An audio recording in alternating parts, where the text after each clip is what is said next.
Okay, I will try to use my voice. Well, thank you very much. First of all, for the invitation to Javier Cremades and his group, which have invited me to spend some time with a group of friends to talk informally about issues which are really very, very important nowadays for lawyers, for professionals in general. Now, let me first thank Benita Ferrero, an old friend, and I have worked 5 years of my life, hand to hand. And I will tell you a little bit what I would like to say, and see if we can put it in a 45 minutes or something like that, or 40 minutes, and then we can have a conversation, which I think it will be the most interesting part. Now, I would like to say a couple of things about the world of today, where we are, because I think it's very important to understand that we have entered into a period, a very short period for the moment, in which many of the things we thought that were going to be maintained, they are changing at a very rapid speed. Now, let me say that we thought that we will continue with a level of cooperation international arena that we had at the beginning of the 21st century. And today, after 2016, and I take that date because I think it's important. I think that the world is going through a moment of important transformation. I think that the values and the structures in which we thought we were going to keep working are moving in a very fast manner in a direction that, to say what I would like to say, I don't like. Let's see if you like it or not. What has happened? It has happened in 2016, two very important things that go against what the world was trying to find in the future. And these two things are basically manifested by two events, one in the United States and another in the European Union. The United States is the victory of President Trump. In the European Union is the position of the United Kingdom deciding that it's better to be outside the European Union than inside of the European Union. Now, why do I say that this was not to be expected? Because I think that after the crisis, etc., we were trying to live in a world in which the cooperation among big powers, the cooperation among the most important players, will continue to be increasing. And as you have seen nowadays, the level of cooperation is not increasing. The type of nationalism, the ideas linked too much to the classical state, etc., which it seems that it was not going to come. We were to be in a world in which cooperation among the multipolar world would be much more increasing, and that we would have a much better use of the multilateral institutions. And instead of going in that direction, we seem to be going in the opposite direction. The phrase, the slogan, American first, or a country first, is just the opposite to what we thought was going to be the manner in which the cooperation, international cooperation, was going to continue. So we're in a moment in which some of the aspirations that we had in mind of multilateral cooperation in a global world is not going in the direction, at least at the speed that we thought it would go into be. So I think that this new situation, we have to, to my mind, is not a good development. I think it would have been better to continue in the other direction. But it's the reality that we have today. And we have to imagine and to think how we have got here. And to see how we have gotten here, I think it's not a bad idea to take a look back to the beginning of this century.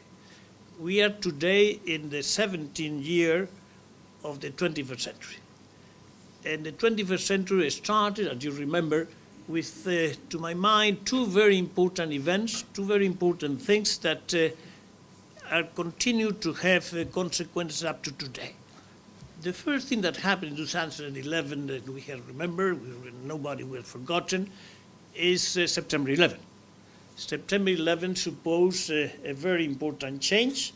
The idea that terrorism was going to be with us, we thought it would have been for a shorter period of time, but as you know very well, and here in Spain we know it very well, in 2017, we are still subject to terrorism incidents any other moment.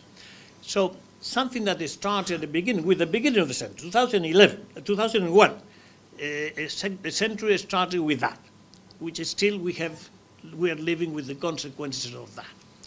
And the second big event that I would like to underline in 2001, 2002, 2000, at the beginning of the century, is that China entered into the WTO. For the first time, China that was growing at 10%, but it was outside the international scheme, entering the first important global international institution. And that allowed China to continue not only playing by the rules that they were playing before alone, but already incorporated in one of the most important institutions, WTO, and a country that was growing at 10%, incorporated into the system, into the global system of governance, it allows China to really move forward at a much higher speed. So this is the two things that I would like to remember for the beginning of the century in which we are. One, that terrorism, with all the consequences of that, wars in the Middle East, etc., they bring from the September 11 terrorist attack. And the second thing is the incorporation of China into the global system, which started through the WTO. So the commerce, the trade. Now, then I think that another date that you should remember of this beginning of the century, the second one is 2008. In 2008, three important things happened that we cannot forget, and some of them are really following us in the every day with us, because the origin, what happened at that time, it continues to be relevant for today for all of us. But 2008 had three events, to my mind, that has to be remembered. And one, and you will be surprised, it has to do also with China. In 2008, at the beginning of the summer, we had the most important event for China, were the Olympic Games. The Olympic Games that took place in China, in Beijing, in 2008, was the presentation of China in society. China was known by the leaders of the world, knowing that a very important country, etc., but no single citizen of the world missed probably the China inaugural session of the Olympic Games. And if you recall, if you remember for a moment, that was a really very, very important event for everybody who saw it. You really got to meet a country with its history, with culture, etc., and everybody got the sentiment that China was here to stay. It's not only an economic power, but it was much more than an economic power, as we know today.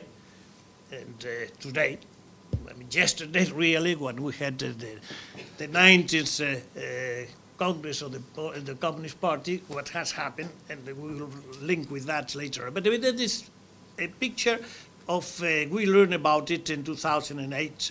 2008, second thing that happened is that for the first time since the reunification of Germany and since the breaking of the Soviet Union, one country, Russia, attacks an ex-Soviet republic of the Soviet Union. So something that we thought never would have happened, that the breaking of the Soviet Union will have so rapidly an interaction, military interaction between the Russia and one Soviet, was Georgia.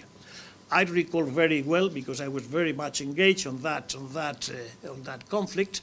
But one thing that I want to recall is that happened during the days of the Olympic Games in Shanghai, in Beijing.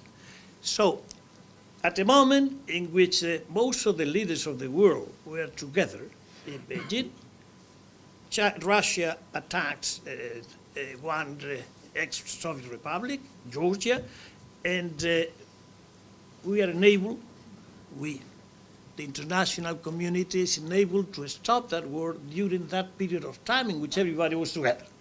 So something that makes us underline the difficulty sometimes, even if we are all together, the leaders of the world, we are together, if there's something happened which is dramatic in the sense of the beginning of a war, unfortunately it was not a big war, but the capability to resolve that problem. Now, the third thing happened very few days after that. It was the beginning of September. Remember, when the leaders of the Reserve Federal of the United States, Mr. Bernanke, and the Secretary of Treasury, Mr. Paulson, at night, arrived late at night into the Capitol and received Madame Pelosi, at that time the President of the Congress, and Senator Dodd, which was a very good friend of us, of Spain, a very good friend of mine in any case. And they say, well, if we don't do something immediately, the global economy will melt down. That was the terminology that was used. Okay. We are still living from those things. We are still living from a competition very important with China. We are still living with a very important situation in terrorism, with all the expansion in the crisis in the Middle East, crisis in energy, etc. And we are still living from the consequences of the crisis. 10 years later, from the beginning of the crisis, we are beginning to see the light in some countries, the European Union in particular. So this is the situation which, to my mind, we have to put to analyze what is going on today. Now, let me say from the European Union what is that the repercussion for that. Let me start from the economic component. The crisis brought something very good from the global governance, which was to put the G20 at a level that it was never had been before. Remember, the G20 existed and met every now and then at the level of Minister of Finances, but never at the level of Prime Minister. The decision was to bring that structure, the G20, the first one, that it was able to face the challenge of the international crisis. It was very useful, and we have to recognize that, and Enrique knows that very well. He was, at the time, still a banker, an important public banker, and we remember very well how the G20 played a very important role in stopping the falling of the economy, but it was not so important on the recuperation of the economy. We cooperated very well going down, but we were not so good in cooperating the way up. But let me give you an example to see how we wanted to organize the world at that time. Now, G20, 20 members. Remember that the bigger group of countries that used to meet together were the G7. We brought the 7 to 20. But let me tell you something which is, to me, is very important. How many votes do you think that in the IMF and the World Bank, China had at the moment that the G20 meets for the first time? We want to incorporate China into the system. We want to incorporate China into the global IMF, etc. But at that time, and don't forget this, at that time, China had a number of votes in the IMF and the World Bank, more or less the same votes than Brussels, the Belgium, Brussels. Brussels is an important country. It's a European country. It's the place where we have lived 15 years of our life. But really, if we want to do a global structures in which to face the problems of the complicated and sophisticated world, in which interdependence is so fundamental, And if you want to get China playing in an acceptable manner, not to be really imposed, it is impossible that you have China with the number of votes that Belgium had. So this is something that could not continue. And that begins one of the big battles that we have, how to reform the IMF, how to reform the global structures, if we want to do in a cooperative manner, and try to put in the appropriate place all these countries. China, India, Brazil, etc., etc., etc., members that they were not conceived, not participating in the international community at the level that they should be. But this is just to tell you the difficulty that we have to organize a system that could work in a cooperative fashion, having everybody the role, the weight, the importance that really, that's a big change. That's a big change. For the first time, we have to take all these countries in consideration, and for the first time, the possibility of a veto in this IMF, World Bank, Bretton Woods institutions has to diminish, because at that time the capacity of veto was done by the European Union countries and by the United States. And imagine that that could not be a situation that could be stable if we do that. So we have to change that, and I have to tell you, and this I enter into the European Union, that the European Union understood this very well.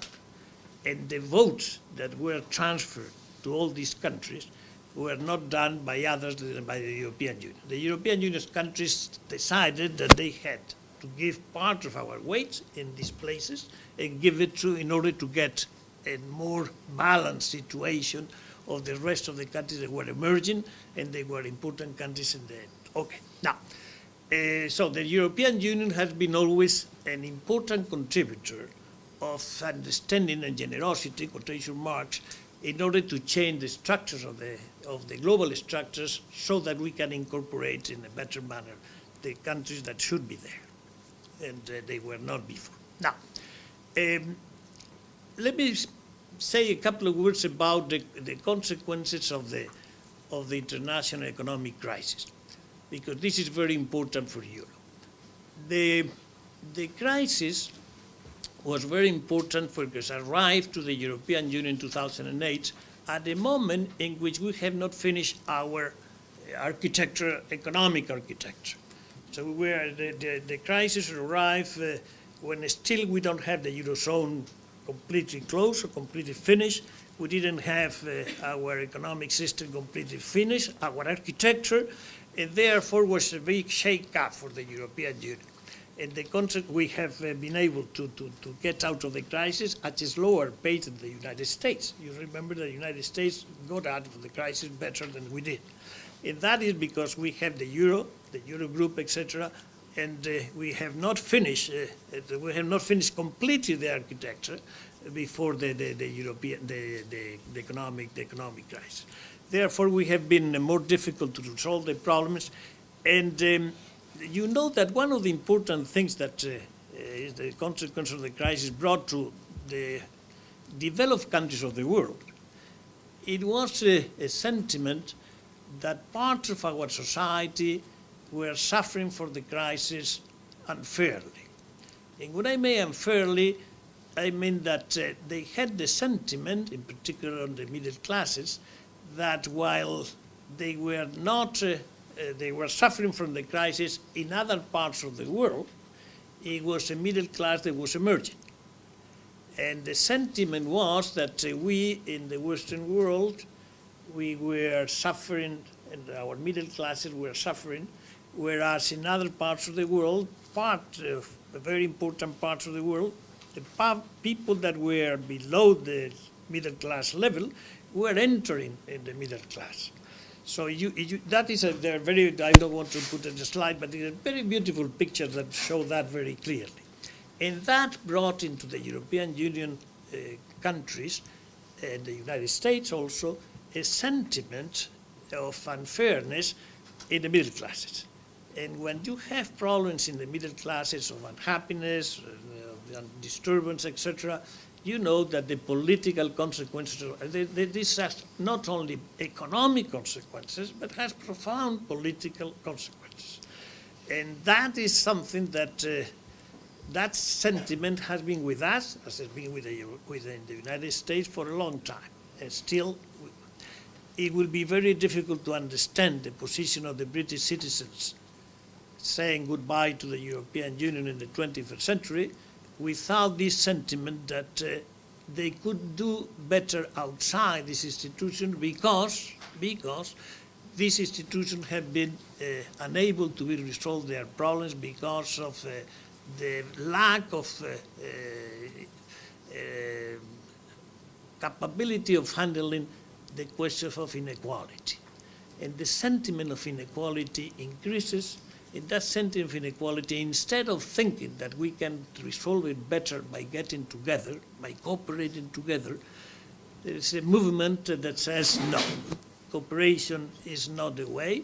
It came these slogans that American first, United Kingdom first, but imagine if we continue that and you say China first, and India first, and the European Union first, I think we'll be in a world in which nobody would like to live, because that instead of cooperation is a world of competition, no doubt, but not only of competition, that still we can handle it, but of confrontation.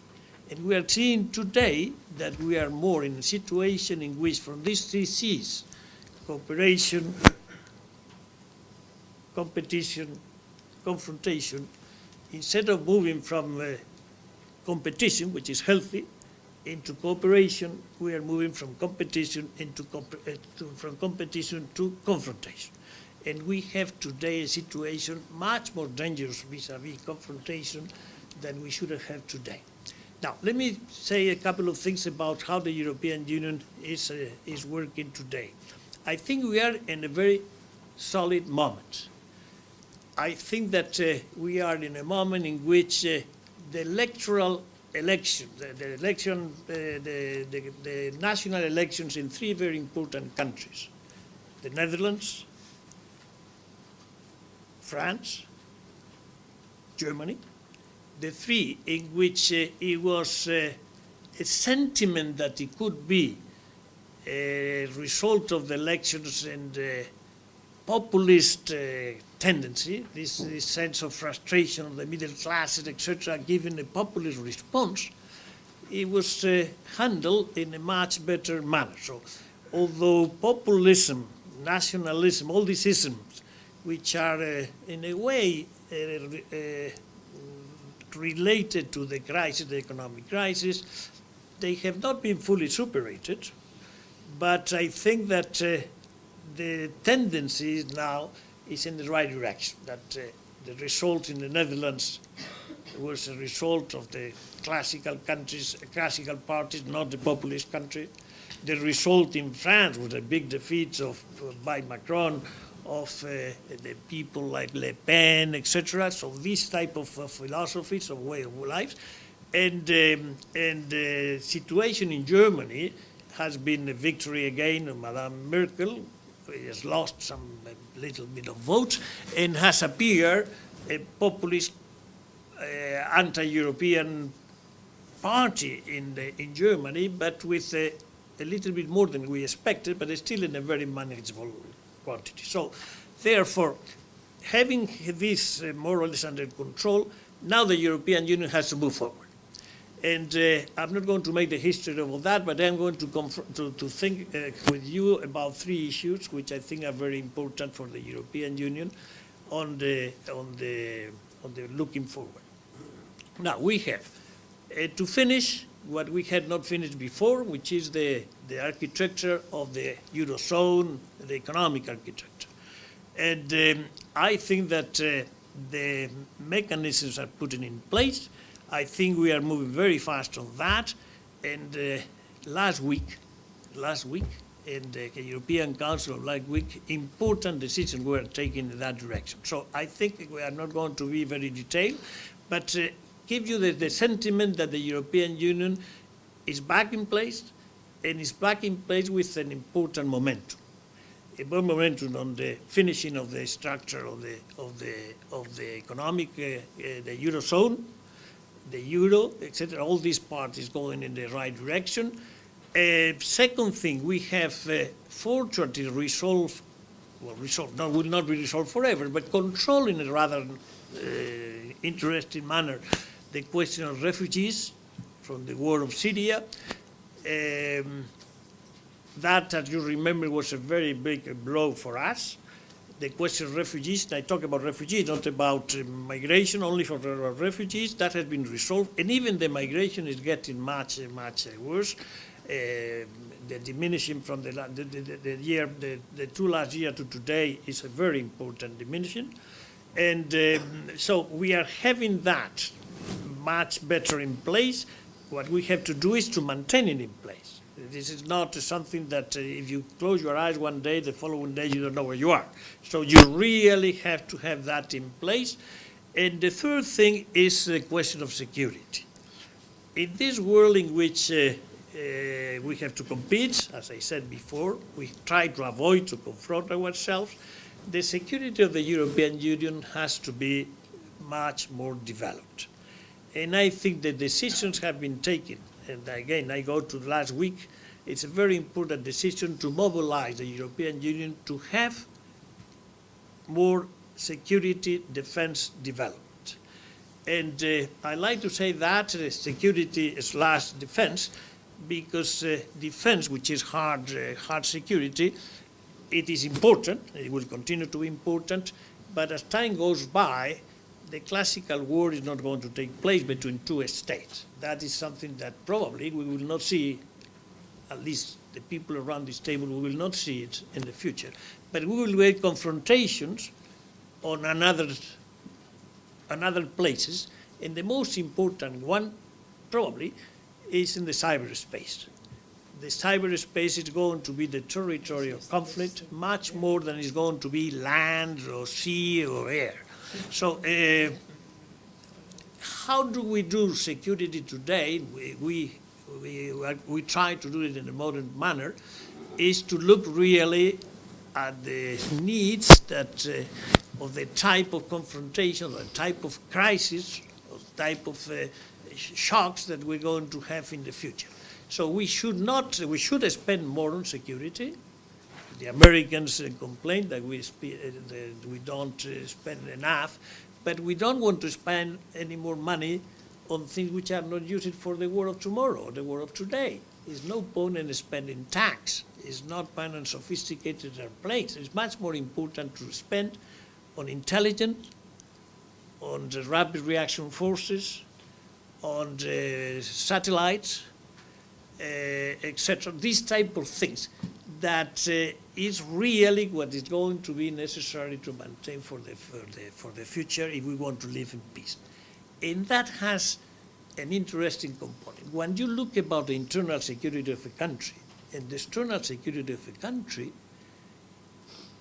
in the past you have two different types of assets.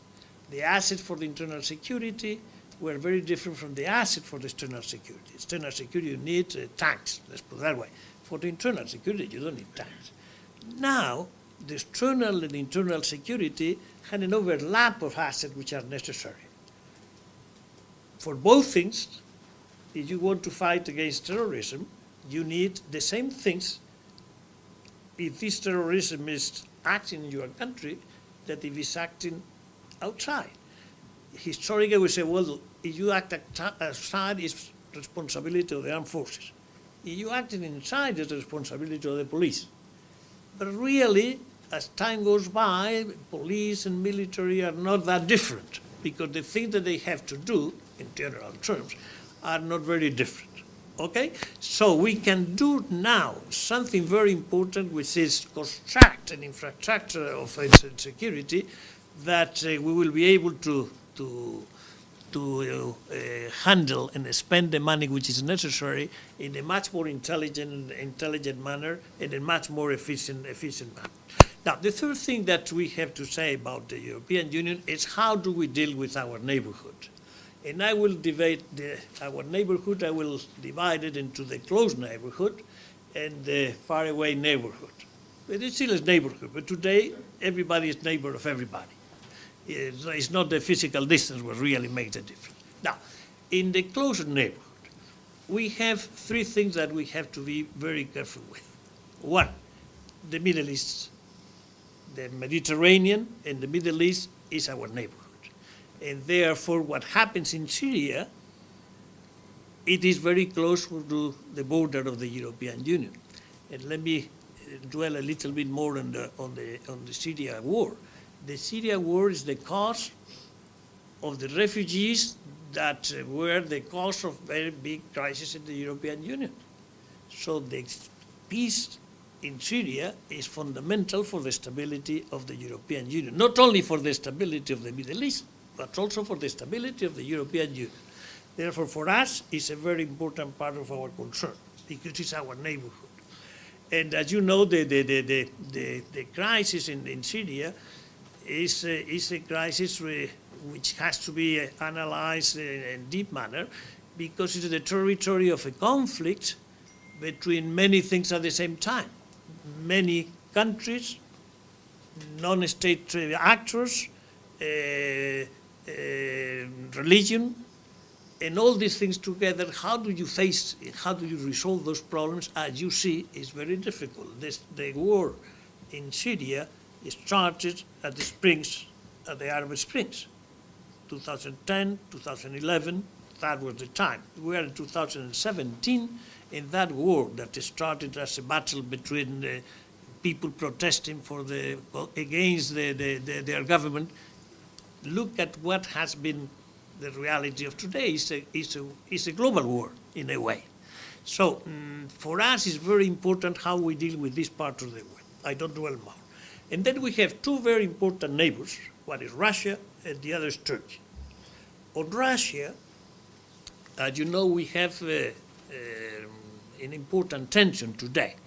And that tension has the origin on the behavior of Russia in Ukraine, and the behavior of Russia in Syria, that not only the strict neighborhood, but the action of Russia in our neighborhood, not the neighborhood of Russia. So it's a very important country for us.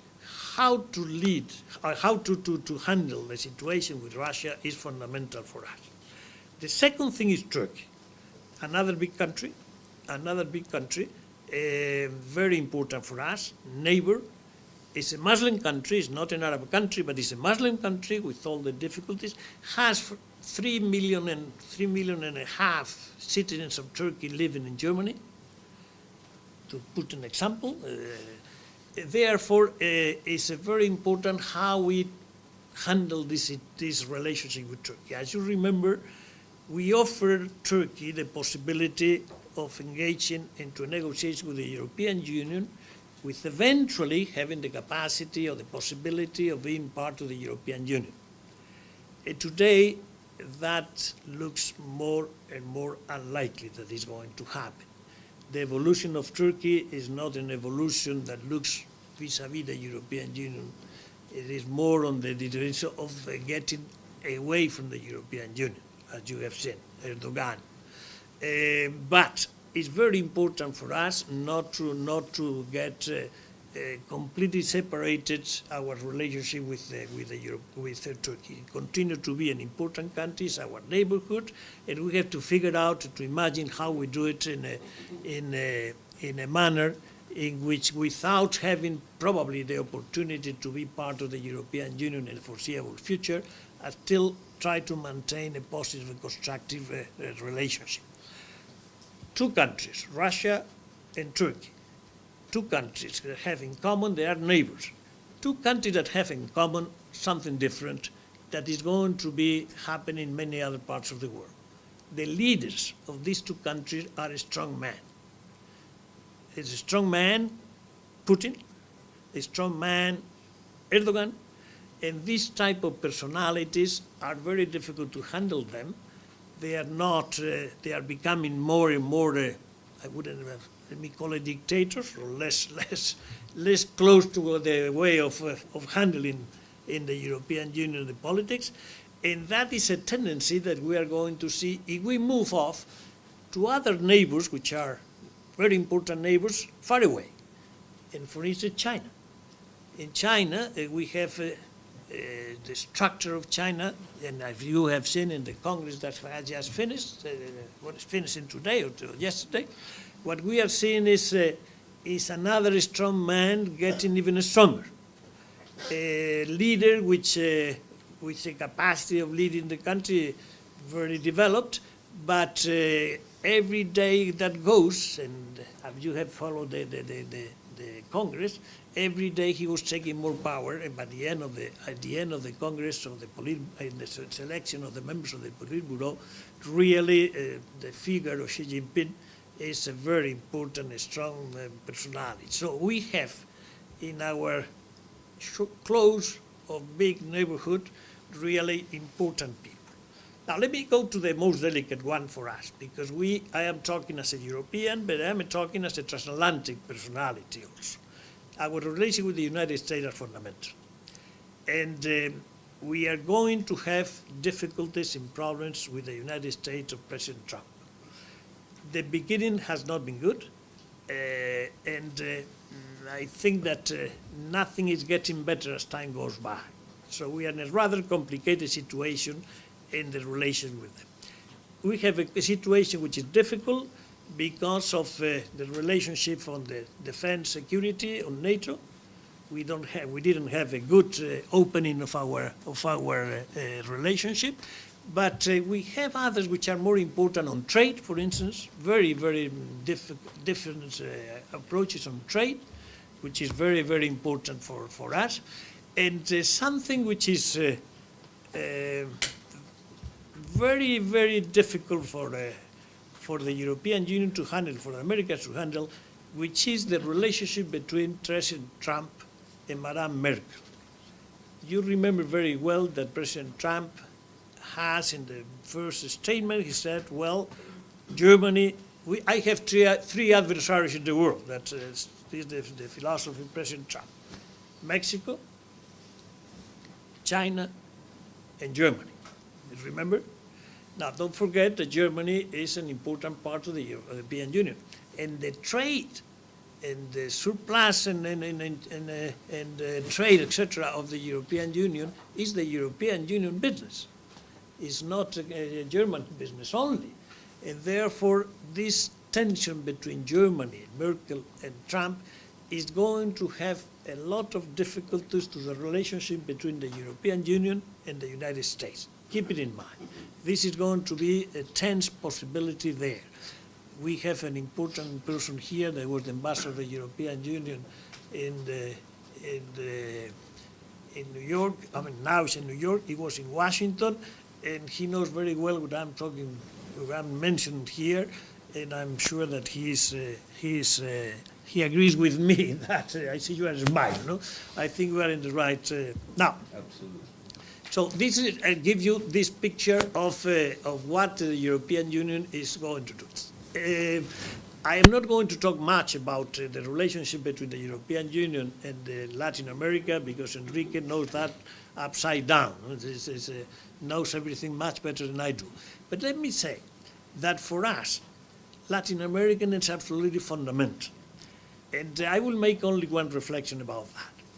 We are having three free trade agreements with just about every country in the Latin America. Bolivia is not yet in the scheme of our bilateral relationship, but Bolivia probably will end up doing it by joining Mercosur. So we want to finish the relationship with Mercosur. We have a new agreement with Mexico, review of Mexico that started a long time back. So we may have a situation whereby the European Union, by having a bilateral relation with all the countries in Latin America, it may be an important asset for Latin America to get integrated. If you have with the European Union, every country in Latin America had free trade relations with the European Union, it will be much easier than among themselves we will be able also to have much more trade, etc., and be able to move in what, to my mind, and Enrique will continue with that issue, trying to integrate much more that continent. And I think that is something which it will be for everybody, it will be good. And if we can, as Europeans, help in that, be a catalyzer for that, it will be really fundamental. Enrique will develop that in a much more sophisticated manner. And I finished by saying that I have been talking about European Union countries' bilateral relations. But I think that the world of today needs the concern not only about the bilateral relations, but be concerned also with the questions which are not bilateral, in the sense which are problems that cannot be solved by bilateral relations, that cannot be solved by one country alone, but require the cooperation of a big number of countries. And these are the things that I will call who is going to provide in the world of today, in the 21st century, the global public goods. The global public goods, for instance, the air to breathe, the water to drink, the non-proliferation, these are things which cannot be resolved by one country, that cannot be resolved by two countries, that have to be resolved by institutions that get together to move in the provision and the defense of the global public goods. Now, two examples. In the years at the end of the Obama president, to put it in we had two very important agreements. One agreement on climate change in Paris, with great success. It was very sophisticated to do it, very difficult to do it, but it was done. And the second one, an agreement on proliferation. The first agreement signed in proliferation was the agreement that the European Union with the United States did together on Tehran, with Iran. Now, we have the problem that these two agreements in which we participated very much, Benita and myself, they are at risk. President Trump has decided to get out of the Paris Agreement. That is a very delicate decision, because the fact that China and the United States together enter in that agreement, when one of the two gets out, what is going to do the other? And if China does not comply with agreements on climate change, really will be a catastrophe for everybody. So therefore, we have to be very careful and to maintain a pressure that this is not broken. And the second is on proliferation. If we do not continue maintaining the agreement that was reached, imagine what if this agreement is broken. Having North Korea, as we had, but we haven't talked about North Korea, but North Korea is here. And once we have an agreement on nuclear matters, it is a possibility of having a second. But if the first one that is done is broken, it would be much more difficult to start the second. So therefore, we have now to play in a very intelligent manner on these two issues. Climate change, which is a global issue, global goods, the possibility of clean air, global goods, the possibility of having a world without not more nuclear weapons, but less. And we have a moment in which these days, these months, these weeks, all these things are going to be put on the table. I can guarantee you that the European Union will be together trying to defend these two agreements and hoping that the rest of the world will continue also to move in that direction. So starting from the beginning of the century, 21st century, and finishing, it's not very difficult to see what has happened, the things which are going on, and how we are going a little bit down. So from these three elements, cooperation, competition, confrontation, we thought that we will be moving from competition to cooperation. but we have now a risk of going from competition into confrontation. And that is something that you can be certain that the European Union will do their utmost. But we are not the only players to move in that direction. We have done our best. We have done our job.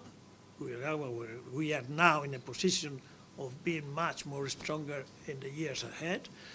But we need to continue to cooperate with our neighbors, close neighbors, Russia, Turkey, the big neighbors, China, the United States.